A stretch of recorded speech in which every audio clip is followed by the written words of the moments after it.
If you want to listen to Lovely completely uninterrupted, you can subscribe to our Apple Podcast channel for ad-free episodes. It's $3.99 a month, and we would really appreciate your support.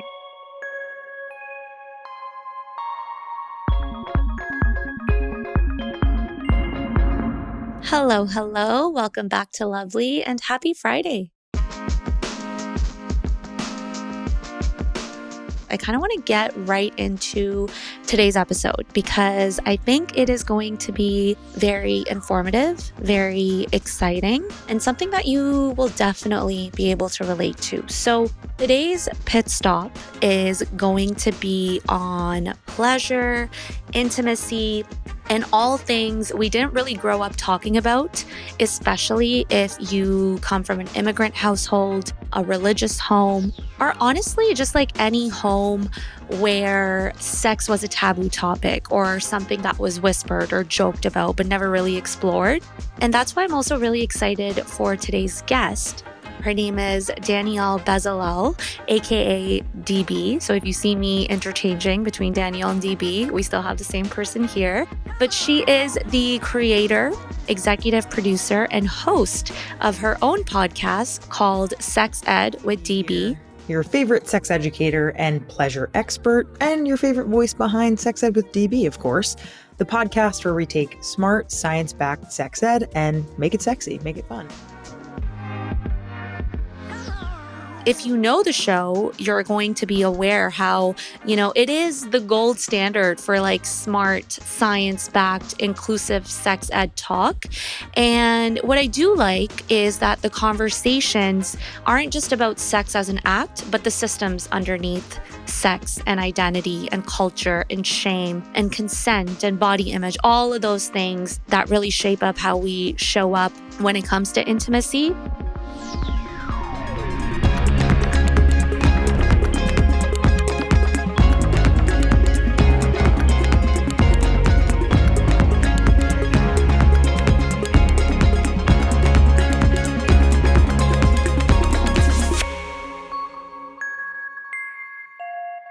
Danielle, welcome to Lovely. How are you? Great. Thank you so much for having me, Mehak. I'm really happy to be here, and what a beautiful introduction. So thank you. I'm so happy that you're here to share all of your knowledge and experiences with us. Before we kind of get into it, where are you joining us from today? I'm in Oakland, California. It's a pretty nice day today. The sun was out. It's just a little chilly, but yeah, from NorCal. I love it. I love it. I mean, I've been to California. I think it's a dream living there, and just really, really curious to hear from you, Danielle. What was it like growing up in your home life? And what is your connection to immigrant identity? And tell me a little bit about how your parents viewed everything when it came to relationships and pleasure and all of that. So my mom's American. She was born and raised in Brooklyn, and her dad was Jewish and her mom was Catholic. And she met my dad in the 80s. And my dad was born and raised in Afghanistan, and we are Afghani Jews. And then in the 70s was essentially kicked out of Afghanistan for being Jewish, like religious persecution. They had to flee the country. And so they moved to Israel. And so when he was in his early 20s, he then moved from Israel to New York to get his master's degree. And he moved with a few of his brothers, and his mom and other siblings stayed behind in Israel. I always felt like he was a very split person between his family in Israel and us in America. And so, yeah, like I very much feel related to my dad's like immigrant experience, and related meaning like I have sympathy and empathy for his experience. I can imagine it was very challenging growing up in another country and having to flee and then moving again. And even though he's been in America now for over 40 years, he still is very embedded in like Israeli culture and speaks Afghani with his family. And so that's kind of how I would describe my relationship to the immigrant experience. And when it comes to what we would talk about growing up, my mom was an OBGYN. And so she would educate me about periods and about condoms and things like that. But it was still, the 90s, early 2000s. We definitely weren't having conversations about pleasure. We weren't having conversations about healthy relationships. It was more factual and educational rather than social emotional learning. So while I definitely got better education than some other classmates, there was still some lacking that I was craving kind of more information and more education. When I was looking into your bio and your background, out of my own ignorance, I'm sure the world is so diverse.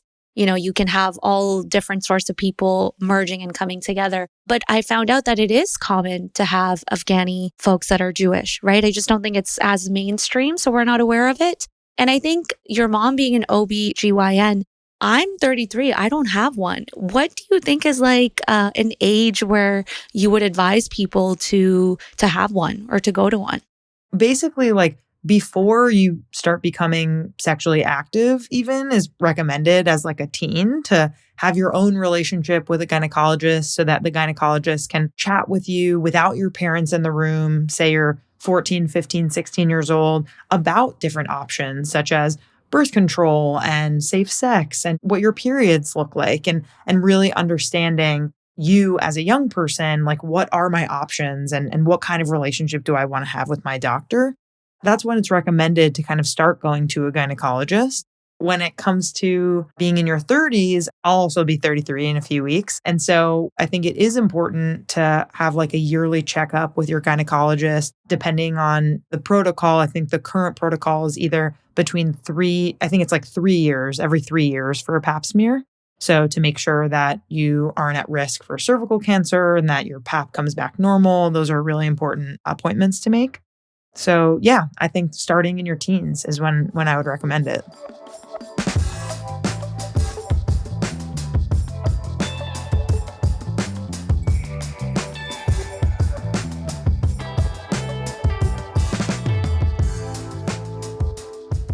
I have a question. You went to university and then like your 20s and your 30s. Was the focus always, am I being pleasured? Or was the focus always, am I making the other person happy? What was the balance? Good question. I would say for the most part, I had sex with a number of people in college and generally felt like they are not really prioritizing my pleasure. They're not really interested in what it takes to make me orgasm. They're not asking questions around what feels good for me. And so that was a time where I was very frustrated because I wanted to engage in sex with people, but knew that they like kind of were going to be not very good at it because they didn't know how to ask these questions or they didn't prioritize my pleasure. And so I would say overall, that was a pretty frustrating experience. There were very few sexual experiences that I had that made me feel like they cared about my pleasure. Yeah, well, it still happens, right? Like you hear people having sex and it's like the guy always comes. Like a lot of the emphasis is put on like if the man finished versus the woman because it does take longer. I was reading somewhere and I think you shared a story about your time teaching English in Jerusalem. I wanted to like ask you about that story. If you could share that story with us. Yeah, absolutely. So, like I mentioned, because my dad was born and raised in Afghanistan and moved to Israel in his teens, I, still had a lot of family and still do have a lot of family in Israel. Like my grandma lives there and some of my aunts and uncles, some of my cousins. And so when I graduated from college, I had the thought of like, oh, I should go to Israel and like get to know my family better, learn Hebrew and volunteer and teach English.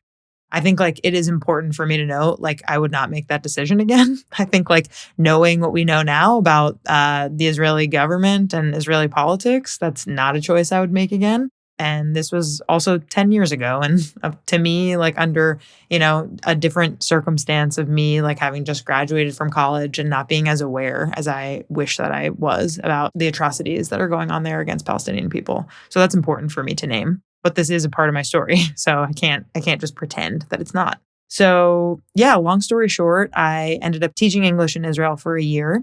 And in the first few months, we went on a field trip for a day to a very religious community in Jerusalem called the Community of the Bells. And it was an Orthodox Jewish community. And the main rabbi there was kind of like showing us around and talking about his culture and his traditions. And he was like, here's where we do X, Y, and Z in the temple. And oh, yeah, by the way, I have 5 daughters. And when each of them reach the age of 17 or 18, we marry them off by the matchmaker. And they don't learn about sex until their wedding night when they have it for the first time. And it's a mitzvah if they get pregnant that night. My brain exploded. I was just like incredibly angry. My whole body was like on fire. I was only 21 at the time. I just knew that this was like so wrong. And so I immediately like raised my hand and he kind of like nodded over in my direction, indicating he wanted me to speak. And I was like, what if this is not what they want? Like, what if they don't want to be moms? What if they need more information? What about their consent? Like I said, like all of these things. And he just kind of waved me off and was like, this is just how it goes here. Kind of next question. And so it was that night that I went home and researched public health programs. And I immediately just something clicked in me. Like I didn't really know what I was going to do with my life until that day. Then I found Columbia's program and that, put me on my journey to becoming a sex educator. Yeah, wow. When I even like as you were telling me, like I feel like my flabbergasted. Like I get it. Trust me, I get it. Where I come from too, in Pakistan, I'm sure someone has said those lines. Not only would it boil my blood then, it even continues to boil my blood today that people are still so stuck on the way things are done. It's like, at what point do you stop and you start to question? In this case, I know you did that. And that was the emotional thesis of the work that you do now. I don't agree with it, so I'm going to do something different. It's interesting to me because typically you might think that when you hear people saying these things, they're so different than you, right? But the reality of the situation is that everyone in that room was Jewish, right? Like we all had this shared thing. And yet there's always going to be extremists in every religion, in every sect. It was so important to me to recognize that this isn't just a problem here. This is like a segment of this population where this is a problem. And it's really a problem in our own backyard everywhere. And so it was really important to me to kind of like come back home and do this work locally. Yeah. Have you experienced something within this range of practicing in the States or where you wouldn't expect the extremism to be as it was there? Just that notion of like, what are you guys doing? When we look at current laws that are in place in the US, when it comes to what is available here and what is policy. So I'll just read you like a few stats. Only 26 US states require that sex and HIV education are medically accurate.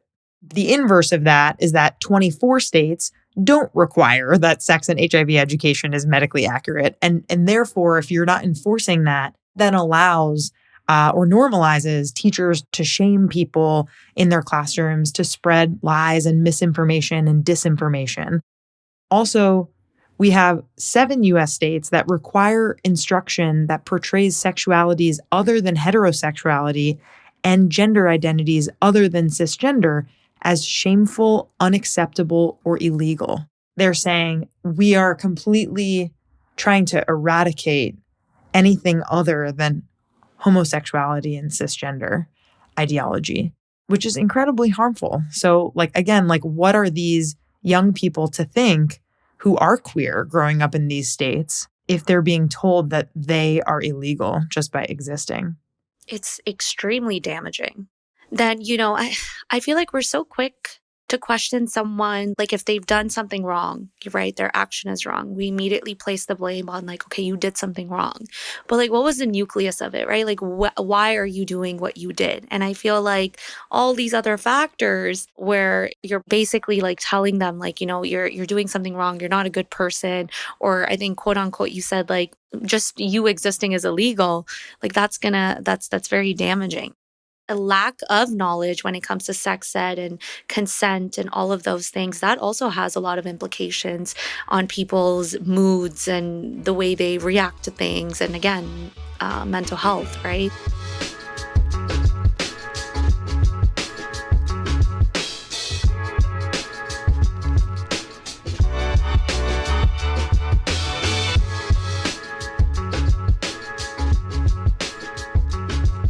I was just like rotting in bed over the weekend. And I had like a little bit of an aha moment. So it kind of stemmed from, obviously, I'm hosting a podcast on modern dating. And I was thinking, why does modern dating feel so visual now? Right. And why does dating feel so aesthetic? Just like every other aspect of our life feels so aesthetic. Like a morning routine has to be perfectly curated. A gym routine has to be perfectly curated. You can't just go and have a coffee. You need to like photograph your matcha. But I feel like we're living in this thing called aesthetic capitalism, right? Which basically means that our bodies, our faces, our lives, our relationships, everything is treated like a product to curate. So we're no longer embodying it, but we're branding it. So then dating, instead of being like, do I like this person? Do I feel safe with them? It silently becomes, well, do we look good together? When I soft launch this person or hard launch this person, are they going to fit the vibe? On top of this aesthetic capitalism, you layer in digital self surveillance, right? And I feel like a lot of people, we're constantly on our phones and we are documenting everything. But the part that people don't talk about, it's like the sensation of watching yourself live your own life. So when you're on the date, you're not just being in the moment. You're constantly being like, well, is this angle good? Am I sitting okay? Is this moment like photograph worthy? When you're having sex, you're like, you're not focused on, is it feeling good?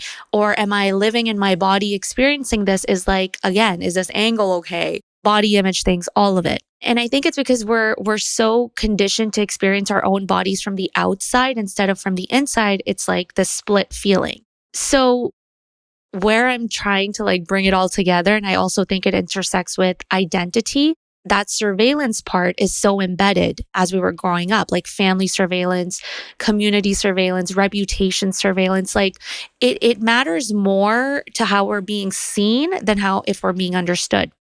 From everything you've seen in sex ed, consent culture, body literacy, we know that this is not right. But how do we make sure the next generation aren't so focused on being so perceived and in this loop of surveillance and like aesthetics? It's a cultural shift. So like where do we start and what does that look like? Yeah, wow. I mean, your rant is well taken. I think that it's funny because I just had a dinner with a friend of a friend who was at my table the other night, and she is literally writing her, I believe it's a master's dissertation on a similar thing to what you're talking about. This idea that women in particular are so concerned with how they're looking instead of what they're feeling. And she put it in this framework of self objectification. So, like, women are being objectified so much by men, by the patriarchy, by other women, because that's the way in which that we have practiced and talked about women is based on how they look. It has transitioned now from other people objectifying to self objectification. And so the timing of this is just really interesting. This issue is so much bigger than what I'm going to be able to say right now. But I think that it doesn't start with the next generation. I do think it starts with us. I think it starts with us having better boundaries around phone use and around app use. I think it starts with us figuring out how do we have a healthier relationship with ourselves that's not through our camera lens. Like what does that look like? And as someone who has monetized my business out of creating social media content and my face is all over it, right? So I am someone who spends 2 to 3 hours a day looking at content, creating content, and I think that having had that experience, it does luckily make me not want to engage in it personally as much. Even though I'm still a consumer of that content, I'm not someone who is constantly taking pictures of my food or of my body and posting it and doing those kinds of things. That's just not something that I'm doing. And so I think that it starts with us really digging deeper and analyzing what our current relationship is like with our phones and with these social media apps and with the way in which that we are perceiving value from ourselves. Are we feeling more valuable if we get outside validation from people? Do we feel more valuable if we feel skinnier or look skinnier? Do we feel more value if we don't have acne, right? Like, no one is safe from capitalism, or as you're calling it, which is really interesting, aesthetic capitalism, because we all are only the product of the culture that we are existing in. So it's up to us and it's our responsibility to do that analyzing and that self reporting and be honest with ourselves around our use and the way in which we're gaining this value. And then finally, to kind of bring it to your original question around dating, I think that it is really important to not put so much stock in what somebody looks like in their photo and ensure that you're really getting to know the real them and taking your time and not feeling like you need to rush through dates in order to see as many people as possible, right? Like, I think that we're stuck in this like hamster wheel trying to move as quickly as possible. And then we end up at the beginning because we don't get what we're looking for because we're going so fast. So I think it's all of those things. Also disclosing that like I'm not someone who's dating. I'm in a married relationship with someone who I've been with for 9 years now, and so I do think it's important to talk to people and hear from people who are in the dating scene right now and in the muck of it. Because my single friends definitely, and my friends who are dating, whether they're in open relationships or they're single, it seems very challenging with dating apps and with the way in which that we are kind of required to present this aesthetic like you're talking about. Did you ever go through, like, when you were dating, just from your own personal experience, do you think you were placing an emphasis on the aesthetics of things, or you were actually embodying what you were supposed to embody in those moments? Well, I was dating kind of in my early 20s. And so I think during that time, Instagram had just kind of become popular and dating apps had just kind of taken off a few years prior. And so I definitely like participated in all of that, posting pictures and trying to put my best foot forward and the classic like MySpace angles of like wanting to make sure I'm looking my best, like, all of that. I was lucky in that it wasn't like it is now. It's really ramped up, I would say, this need to be aesthetically perfect, or the Kardashian look, right? Like that has really crystallized over the last like 5-ish years. So I want to acknowledge that things are different and it's more demanding now. When we're with people who we're dating, it's hard to calm the brain down because, again, we're just so much is required of us every day in our everyday life with the news, with politics, with SNAP benefits in the US not being available for 40 days. People are focusing on how they're going to get their next meal, right? Like there's so many critical like needs that people are contending with now because of the way in which the world is working, that like how are we to actually calm ourselves and enjoy and feel pleasure when so many of these things are taking up so much space? Yeah, and you know what baffles me is, like, in a system where things are already so messed up, you're supposed to feel the most regulated just being in your own body. So I just feel like it's like decades of unlearning these things that you've been conditioned to be like, just optimize, optimize, optimize. And then I think when you're having sex or when you're being intimate with someone, you just start to disassociate because all you can think about is how am I looking? And I think that's where the gap is in like intimacy and stuff. Also, I think when you were saying like, practice limiting self surveillance, but body positivity is a big thing in this too. How does this relate to body positivity? And also, is there an idea of like what sex should look like? Because a lot of people, like, when you debrief with your girlfriends, are like, "Oh, it was bad sex or it was good sex." I want to talk about this. What's your take on it? Yeah. So the question around body positivity, I also like to float the idea of body neutrality. So I think in the body positivity movement, we're kind of taught all the time, like, celebrate yourself, girl, love your stretch marks, like, draw a smiley face on your cellulite, like whatever kind of bullshit, it can swing far in the other direction, right? Like there's body negativity, there's kind of toxic body positivity. And so I want to float the idea of like feeling neutral about your body is also okay. Like you not really like caring how your body looks every single day is fine. Like that doesn't necessarily mean that you don't love your body. It just means that maybe you're focusing on something else. Maybe you're focusing on, what book you're reading or a story that you were told or how strong you are. You don't necessarily need to feel super confident and wonderful about your body, but at the very least, we should not be feeling negative towards our bodies. Our bodies are our homes and we live with them forever until we die. And if possible, of course, celebrating your body and feeling good in your body is excellent. But I feel like if it doesn't happen for you all the time, then that's okay too. And so your question around like what is good sex? I think it's a great question and how we talk about good sex.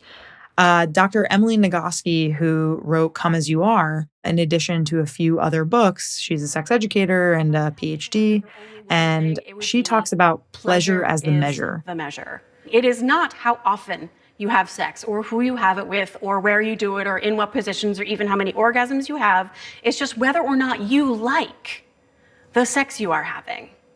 And if everybody involved is glad to be there, free to leave with no unwanted consequences, and likes the sex they are having, you're already doing it right. And all of the other pieces, all the other things that you could be worried about, like desire and orgasm, those things will fall into place when you put pleasure at the center of your definition of sexual well-being.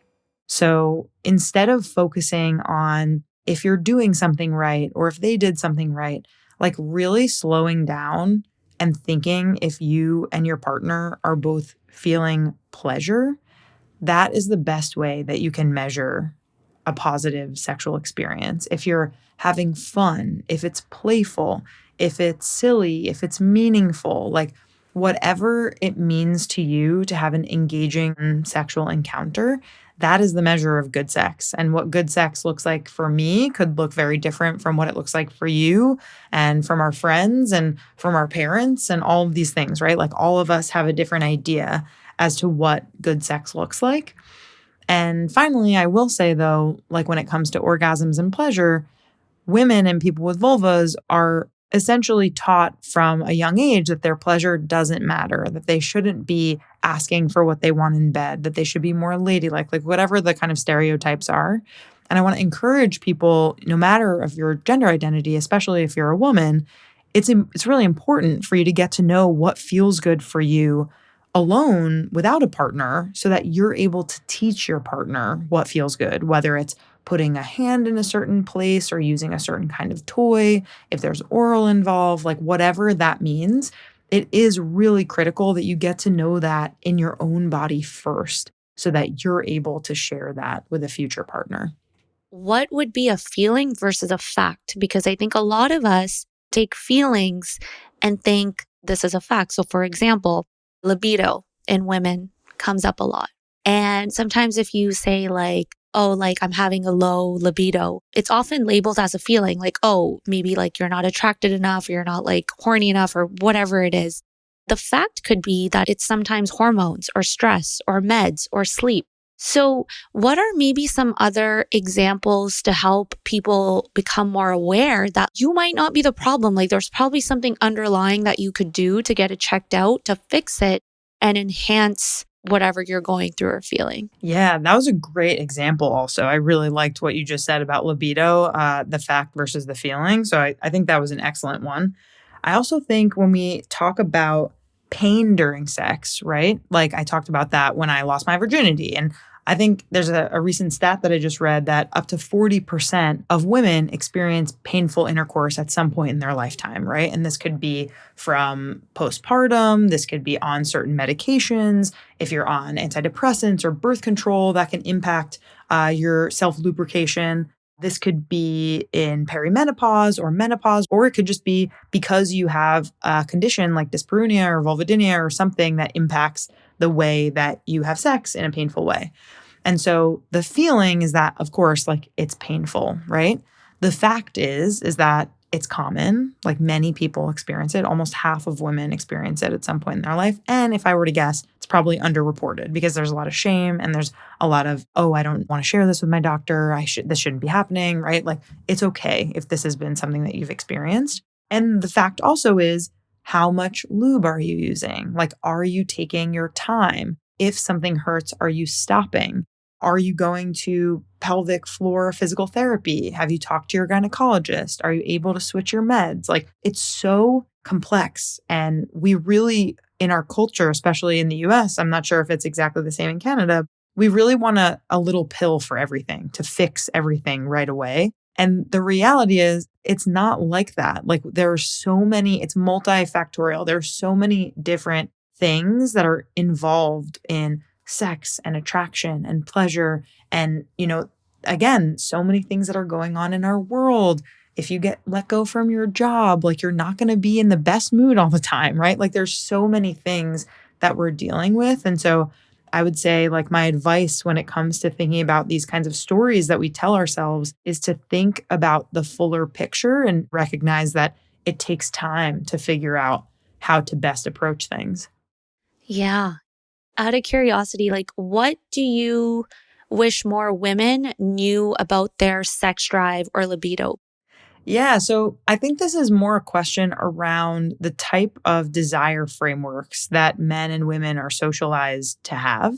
So while men more so have a spontaneous desire, more men have spontaneous desire, aka, oh, like I have a boner, or, just like it's the morning, like I'm in the mood, or, oh, I just like randomly like thought of this person or thought of boobs or thought of this sexy thing and now I'm horny, right? Like, whereas most women have responsive desire. And this is also something that Dr. Emily Nagoski talks about, where you're in the need of an igniter, right? Like you need to be listening to an audio erotica to get going, or you need to be touched in a certain way, or told compliments and praise, or you need to read a sexy smut passage in a book, right? Like to really be setting the scene.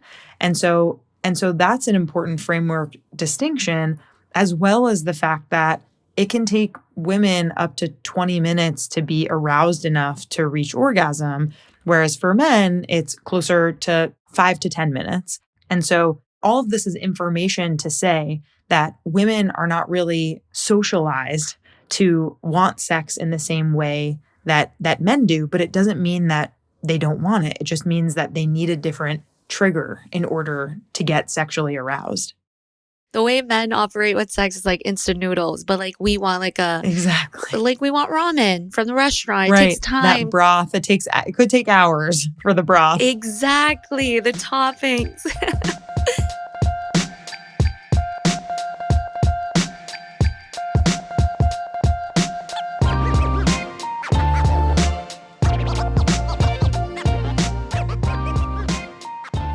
I also wanted to pick your brain. You engage with a lot of different guests on your podcast. What are like the top 2 to 3 holy shit moments you've had on your podcast? Things you learned from experts or from your own research that genuinely changed how you think about like sex and consent and your body? So this is a great question. The first 2 guests that really come to mind. So the first one is Dr. Karen A. Scott, and she is a doctor and an MPH, and she's the chief Black feminist physician scientist and founding CEO of owner of Birthing Cultural Rigor, with over 30 years of experience supporting women, girls, and gender expansive people across sexual, reproductive, and perinatal life course. So she's a baller. She has a lot of experience. And I had her on the podcast, I believe it was like season 2. Like I'm currently in season 13. I have over 315 episodes. I've talked to all kinds of people at this point, all about sexual health. And I remember specifically in kind of my earlier years as a sex educator, being very trite in my question to her around, well, if everyone just had access to birth control, like wouldn't all of our problems just be solved? Because then people can control how many kids they have, what their families look like, when they would have access to having kids, and what that would look like. And I I had a lot of hubris around this question. I was like, I know she's going to say yes, right? Like I just knew that that was the answer. And she very politely schooled me and was like, actually, Danielle, that's not the only thing that we need. That's one of the things that we need. But people need access to clean drinking water, and they need access to clean air and food that feels good for them and that is nutritious. And they need access to abortion. She started just going on and on all about these reproductive needs that actually do need to be available simultaneously for folks in order for reproductive justice to occur. And so that was one of the first episodes that really kind of turned my world upside down. And that was before that I went to public health school. And so I really was grateful for her educating me in that moment. And then the second person who I want to shout out, his name is Armando Caba, and he is an incredible portraiture painter and artist. And I met him on the internet and was just blown away by his work. I thought it was really beautiful and really interesting. And he also paints erotic pieces, so of breasts and of genitals. And he and I had a really interesting conversation a few years back about censorship and around the fact that when he would post bigger bodies and when he would post trans bodies and Black bodies, those paintings that he would post on Instagram were way more likely to be censored than if it was a white skinny body. And to me, that was really the beginning of understanding how these algorithms are working against people like me as a sex educator and him as an erotic painter and sex workers and trans activists, like all this whole group of people who do sexual health education on the internet. We all are censored, but it was my first real understanding of the fact that certain bodies and certain identities are censored way, way more often. And so I really appreciated him for sharing that because he had a firsthand account and a firsthand look into that experience while posting those paintings that he did. And so that was another episode that really started me on the path of talking about censorship on the internet and how sex educators have to fight against algorithms and against these large platforms in order to get our sex ed content out there to the masses. What a good conversation today. I told you I was excited for this. I'm really happy the way that it shaped up. And I can't let you go without asking a question that one of my previous guests have left. And I think we talked a lot about this today. And we also talk a lot about intergenerational trauma. But she wanted to ask, what intergenerational knowledge have you gained? That's a great question. I think that from my mom, I have gained that women's health in particular and health of people with vulvas is paramount. And we should be really working to educate folks and make sure that we uplift women and people with vulvas, especially when it comes to their health and wellness. So that I feel like is what I've learned from my mom. And from my dad, I think like always being proud of my heritage feels like something that I've gained from him. Celebrate the fact that we're Jewish and we're Afghani and that we are just like dedicated to our community. I think those are things that I've learned from my dad.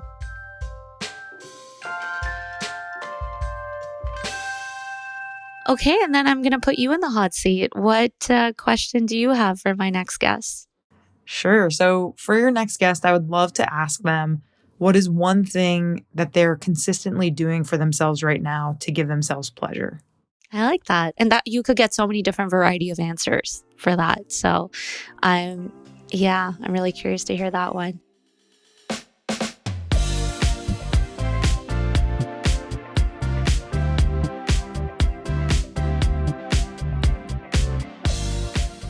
If if our listeners are like, wow, we love Danielle, we love what she had to say, which I'm sure can confirm they are thinking, where can they find you? And I know you create content online as well. So if you wanted to shamelessly plug your socials and platforms, please go for it.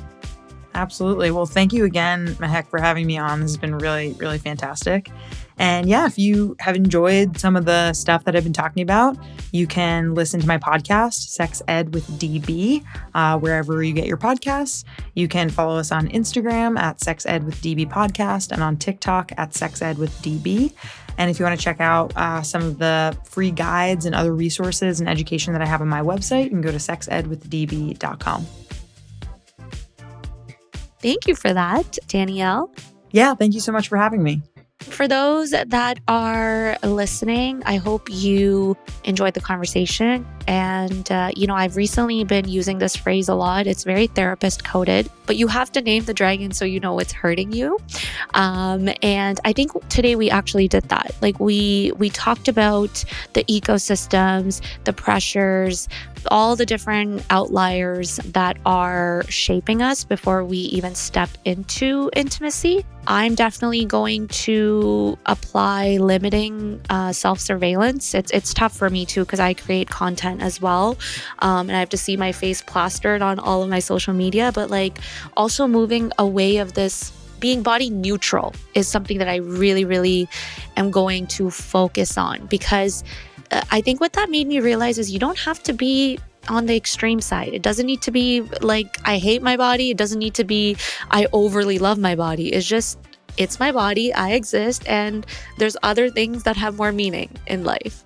That was my really big takeaway, which I think will impact a lot when it comes to dating and my mental health and just kind of my self-confidence. But yeah, thank you so much. Like always, see you next week on More Lovely.